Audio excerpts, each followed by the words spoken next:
มาโซนนะตักกันสเตตานะกันดูว่าไงเฮเอ็กต์เรามันเวทนะ resolution ที่พักกันเนี่ยอันนี้อ่ะสุดท้ายจวน chief minister speedy โดนบกอ่ะspeedy โดนนะจักโดนนะบาง forest development ค่ะลากค่ะ army related ที่ละนิตานี่ค่ะdevelopment ที่หิมจุไล defense ตักกับจู defense infrastructure ที่พอเราดินตาเซคลายเวลตักพวกเขาถูกวิจิตรรอนเซค่ะกันรำ development นี่อีกคอมเมนต์ด้วยนี่กันรำ development นี่อันนี้อย่าอันนี้ไอ้ด้านนี้นังผมเชื่อจูArticle 71 hi สุรการไล่ไงด้านนี้ชวนแค่นี้ตั้งชวนใส่ตัวฟัก Article 71 hi power มินเปรเร่งเราด้านเสียมเทน่ะ power เอโมมินเปเอโมอังโซงอ่ะใส่hi อดีกแล้วว่า71 hi อันอ่ะใส่โซก็จู71 Parliament จีhi อันอ่ะใส่โซก็จู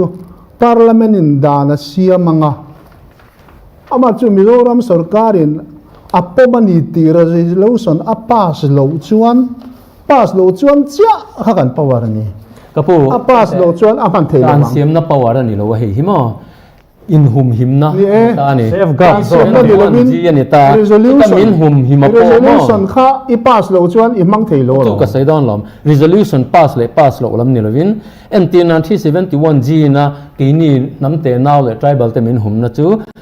religious or social practices of Mizo customary and procedure, administration of civil and criminal justice involving decisions according to Mizo customary law, ownership and transfer of land. ข้างหูsubject ข้างหูข้างเฮงฮี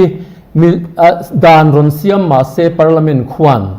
Mizoram State Assembly นะกันให้มีกัลโซงอันนี้อาจวนกันปมโลจวนให้มีมิ้นคอยป่วยเทโซงอังจีด่านรอนเสียมมาเซ State Assembly นะกันโลปมโลจวนไงนี่มันเทโลปมโลจวนที่ resolution pass ปมโลจวนที่ resolution ข้าพูดเท่านี้นี่เรื่องไงจู่วางินอาหารไปน์ power มินเปอันนี้โลว่าโลปมเวตูระ resolution เสียมเทน่ะมินเปนี่เป็นกันปมโล